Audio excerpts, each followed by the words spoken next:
Hey,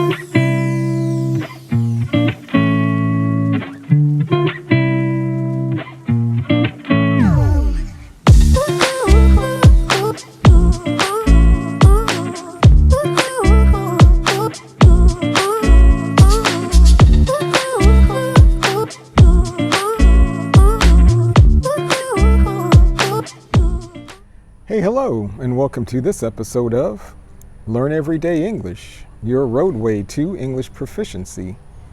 I'm going to do a little walk around the neighborhood today. I haven't done that in a while. I've got my handy dandy lapel mic, as you can see here. So hopefully the audio is going to be okay. Using my iPhone, not my Canon camera that I've been using the past couple videos. And see what we can see today. The temperature says it's 81 degrees Fahrenheit, 87% humidity, which is kind of high.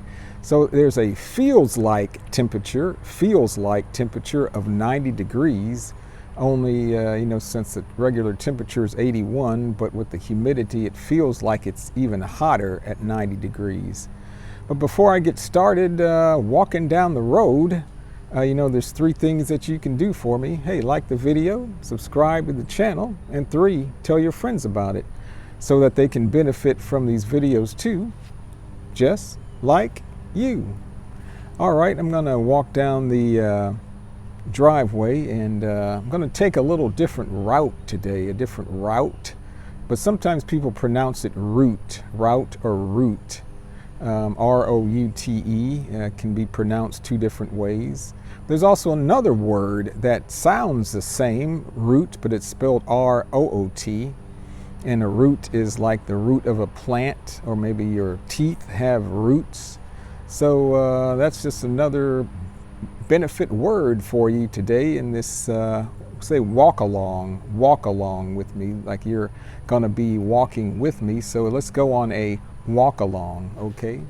And here on my right, there's a container, and this is colored blue, and it's for a recycling collection. Here in our neighborhood, the recycling truck comes by once a week to pick up material. So we mix everything in the bin here, plastics, glass, paper, aluminum cans, and the city comes by once a week and collects it, takes it to be recycled, so that's pretty convenient. And we also have a once a week garbage collection in a container similar to this, but it's a green color. This is the front of our house. The grass, I could say, is freshly cut or is freshly mowed, because I just cut the grass yesterday, so it's looking nice and neat. I usually have to cut it at least maybe once every 2 weeks. So we live on a corner. Say we live on a corner lot here, and we have about 0.4 acres. So there's a lot of grass to cut, and I use a riding lawnmower to cut the grass. This is my neighbor's house across the street, and looks like some guys are here working.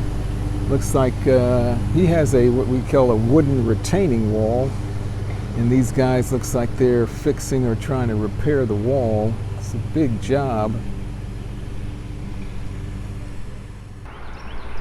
Well, here I'm coming to the kind of bottom of the hill,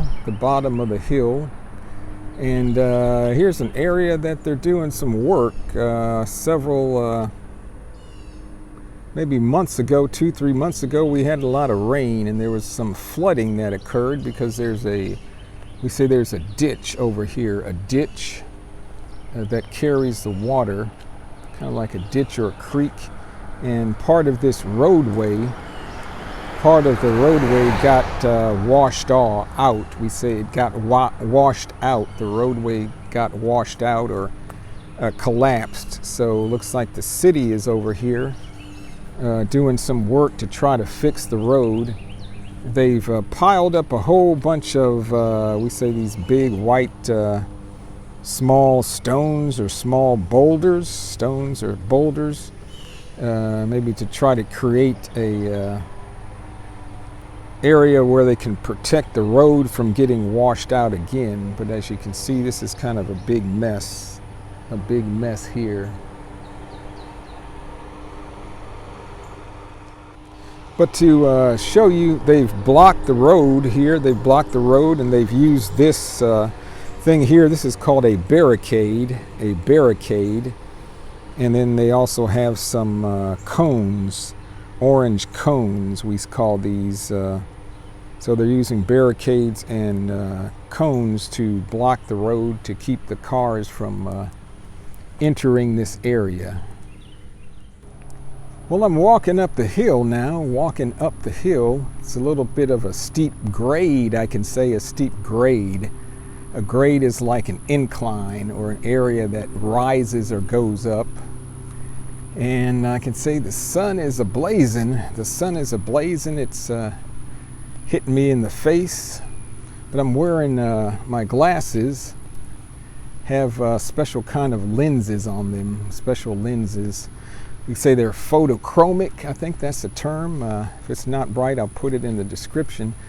But they change color when I'm outside, they get dark. So they act like sunglasses, and then when I go inside the house, they change to regular color. They're not dark, they're clear. So I don't have to buy or wear sunglasses or sunshades. So it's pretty convenient. I've been wearing these types of glasses for quite a while now. But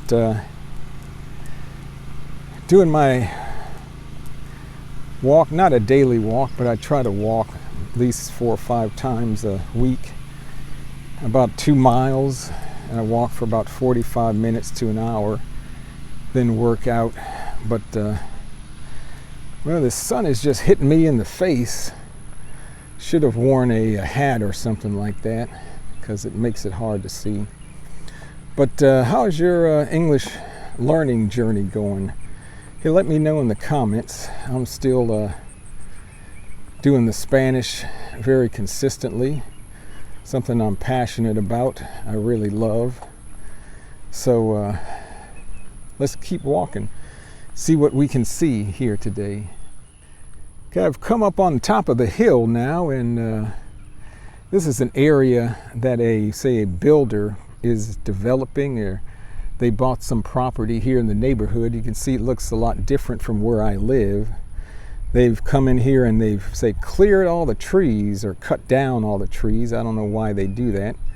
And they're building homes here in this area.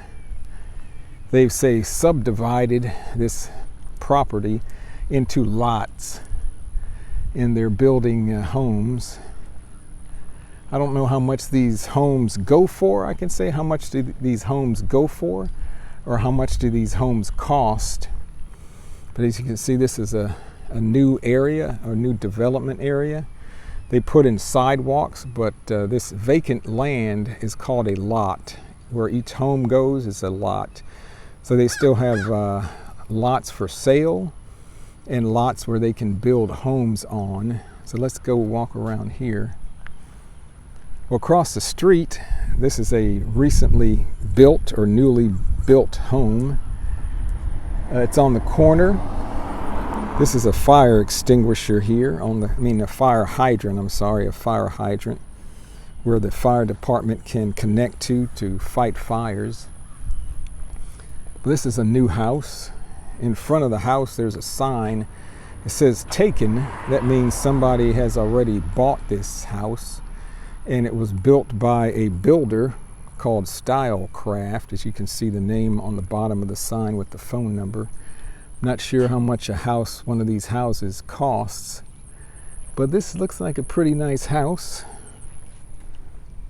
Recently built, but see, it's totally vacant. Nobody's in there. Maybe there's a car in front. Maybe it's the owner looking at the house.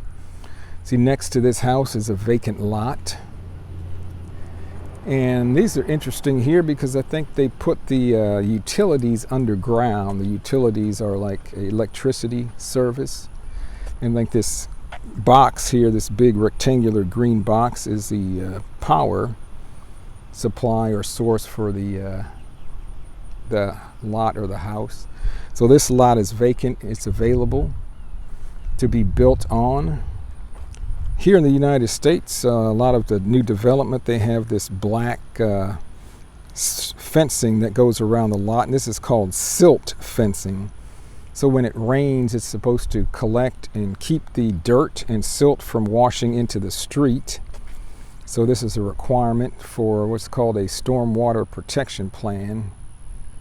And so you can see in front of this lot, there's also a sign that says "I'm available." That means this lot is still available for purchase, and somebody, if they want to, can talk to the builder, talk to Stylecraft, and they can build a house on this lot for you. So maybe I might call this number and see how much a lot or a house costs. But as you can see down the street at the end, somebody's already built a house and they're living in it. But as I look around, there are no other homes built on this side of the street. But if I walk across the street, there's a home that is under construction right now, as you can see. This home is under construction. You can see some of the it's a plastic pipe that's sticking out from the ground. And as I walk up this way, this lot here is also available to be built on. And as I come up here on the left, there's a thing sitting here in the lot, and this is called a porta-can or porta-potty. This is kind of a portable toilet that the workers can use while they're out constructing the homes here if they need to use the bathroom. So again, this is called a porta-can or porta-potty. Well, I checked out the Stylecraft website online. It looks like these homes here are selling for anywhere between $325,000 to about $400,000. The sizes range from 1,600 square feet to 2,600 square feet. So they are a little bit more expensive than I thought they would be. But here in the United States, housing prices have shot up, and houses have become a lot more expensive. The interest rates are a lot higher, so housing too is an issue here, as I know it is in a lot of other countries where there's a shortage of places to live. So that's what these houses are going for in this neighborhood. Looks like they have we say a makeshift trash bin, makeshift, which means that it's not a real trash container. They just put something together just to put the trash into, so we say it's makeshift. It's not the real thing. There's some guys next door. You hear some say pneumatic hammers going. They're putting up a fence around the house over here next door, so they're building this fence. A lot of the fences here in the United States are usually made of wood, so sometimes they don't last as long as, say, stone fences or metal fences. But again, as you can see, there's some vacant lots that someone can buy and to build a house on. Okay, here you can see there's a house under construction, and these guys are framing the house. They are framing the house. That means they are constructing and putting up the frame or the structure of the house that the walls are going to be attached to. So they are framing the house. They have that machine you hear running is a air pump, pneumatic air pump, and they use that to power their say pneumatic hammers. Instead of using a traditional hammer, they got an air hammer going. But it's a lot of work. And you see the name of the company is called De La Rosa Construction. Frame, cornice, they do decks, shingles, remodeling.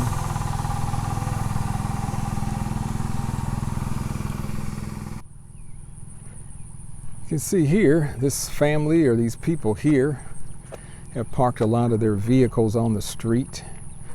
They got 3 pickup trucks and a pontoon boat,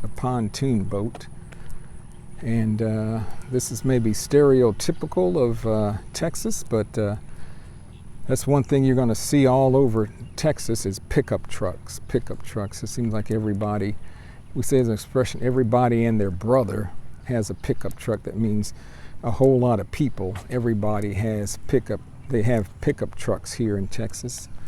And the most common or popular types of trucks are Ford, a Chevrolet, and even Dodge Ram trucks. So it's maybe stereotypical, but it's true. A lot of people here in Texas have pickup trucks.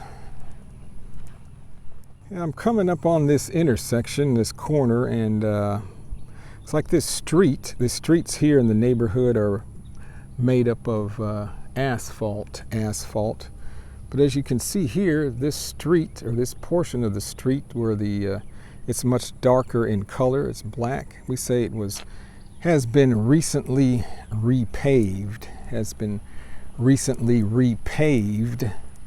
They put a new coat of asphalt on this street for whatever reason. Maybe it was in poor condition. The city made a determination that it needed to repave, or sometimes we say resurface the street. So they came in here with their equipment and put a new layer of asphalt on top of the street, so it makes it much smoother. So that's what city government does from time to time to make improvements in the community. So I wanted to show you that, but I also needed to get in the shade, because I was sweating like a pig. Or I can say I was sweating up a storm. That means I was sweating a lot because that sun was getting pretty hot. And I probably really need to take a walk earlier than I normally do, unless the temperature starts to cool off. So those are some phrases with sweat. I was sweating up a storm. I was sweating like a pig. There's another expression with sweat is I was sweating bullets. But that is used in a different context. Say, for example, you are nervous or worried about something bad that's going to happen and you're worrying a lot. I can say I was sweating bullets. I was really nervous, or I was really worried or preoccupied. That's another way to use sweat. Or there's another expression. Have you heard this one? Hey, don't sweat it. That means like, hey, don't worry about it. Or there's another expression, don't sweat the small stuff. Is like, don't get worried about insignificant things. There are more important things to worry about. Maybe you're worrying about something very trivial. Have you heard that? Trivial, which like really doesn't matter a whole lot. So don't sweat the small stuff. So those are words that we use in English involving the word sweat. So this is just kind of a bonus for you today on my walk around the neighborhood. Have you learned some new words or expressions using the word sweat in English? Well, now I'm making my way back to the house, or heading back to the house. That means I'm returning back to the house or going back to the house. So making my way back, heading back, that's different ways to say the same thing. And because I need to get back to the house and to cook something for lunch, I eat a lot of baked chicken and say green beans and vegetables and that type of thing, because if I have a health condition that I got to be careful of what I eat. I have a very limited diet.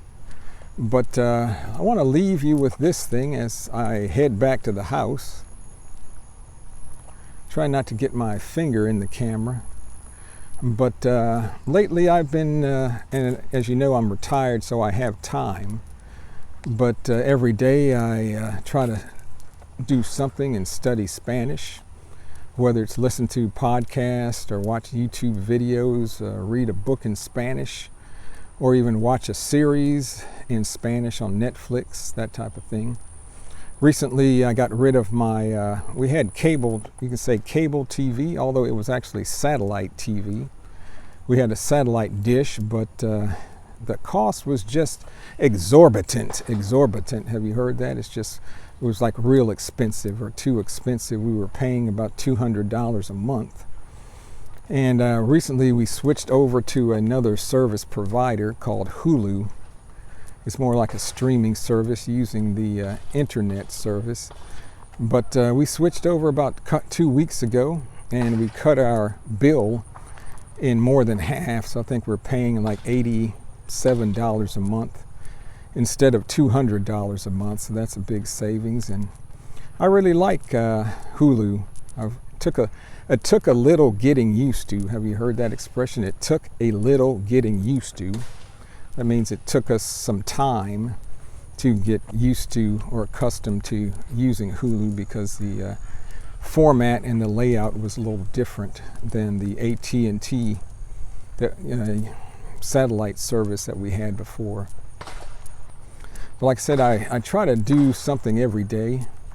And what I found is I try to, although I can't, or I'm not living in a Spanish-speaking country, and there are a lot of people say, hey, in order to learn English, the best way is to move and live in an English-speaking country, whether it be the U.S., Canada, Australia, England. But sometimes you can try to make an immersion experience in where you live at. So I've tried to do that.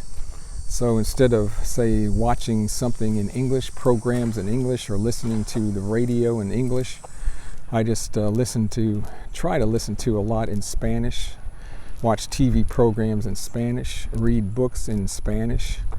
Just have it incorporated as part of your daily routine.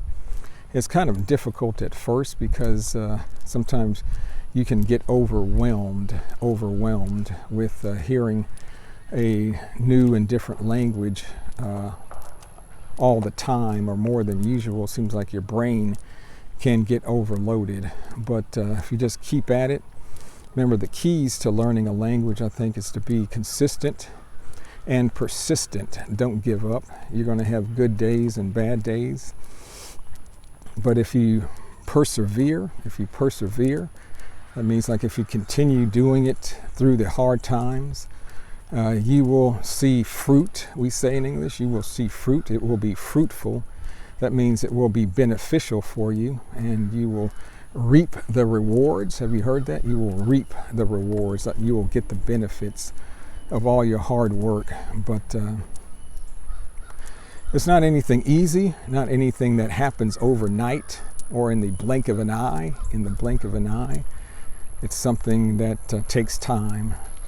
So I'm going to, in the next week or two, I'm probably going to upload a video about a YouTube video I watched, and this gentleman was saying that he was able to go from a basic level of Spanish to fluency in Spanish in 30 days or 1 month. And I sent him a comment to that effect saying, hey, that's not realistic. You know, that's giving people false hope. He didn't agree with me. He said he begged to differ. That means he wanted to say that he didn't agree with my position. So I can say, hey, you tell me something, Gary. You can learn Spanish in 3 months. I can tell you, I beg to differ. That means I want to say that I am not in agreement with you on that point. So I told him that. So we went back and forth. a little bit. That means we exchanged email comments to each other. And finally I told him, well, we can agree to disagree. He's entitled to his opinion and I'm entitled to my opinion. And we can leave it like that, or leave it at that. That means we can just end the conversation like that. But no hard feelings. No hard feelings. That means I'm not upset or angry, and he shouldn't be either. And we can just go on with our lives. And I'm happy for him and his channel. I wished him all the best with his channel. I just didn't agree with that. So I'm going to do a video about that and show you the comments that we exchanged back and forth. So To me, in order to become really fluent, and it too depends on, say, if you are living in a foreign country, you can learn it faster. Depends on how much time you have, how much time you're putting in. But what this gentleman, we did say in the video that he studied Spanish, I think in school, high school, for probably 3-4 years. He said, you know, he couldn't really hardly speak at all, but that is a huge benefit. He said he did spend some time and had lived for a period of time in 2 Spanish-speaking countries, so that's a big help. And his girlfriend at the time, which is now his wife, is, I think, from Colombia, so she's Spanish-speaking. So he's had a lot of exposure to the Spanish language, so that's a huge benefit. So I think some of these titles are inaccurate. People use this as clickbait to get people to click on the video and to watch it, so I don't think it's being totally 100% honest. So that'll be it. But I'm going to finish my walk on the way home. If I see something interesting, I'll make a video of it and let you know. If not, this will probably be the end of the video, and I'm going to be closing out here. Hey, well, thanks for watching this video of on this channel of Learn Everyday English. Just my kind of routine walk around the neighborhood. I hadn't done this for a while. Thought I need to get out and do that, get some exercise. Like I said, I'm going to go back home, maybe lift some weights, do a little physical exercise, and cook. We have something to do this afternoon. Every Thursday and Friday, my wife and I volunteer at the local mission, helping out the people there, and the director. We know him since he lives in the neighborhood. Maybe I'll make a video about that as well. So hey, hope you enjoyed the video. Hey, leave me some comments. Did you learn some new words? Did you learn something new about life here in the United States? Leave your comments below. I like to read those, and I like to check them out. That means I like to see what you have to say. And again, like the video, subscribe to the channel, and 3, tell your friends about it. So have a good day, good weekend that's coming up. It's a Friday here, and we'll check you later on Learn Everyday English. Hey, we'll talk to you later. Goodbye.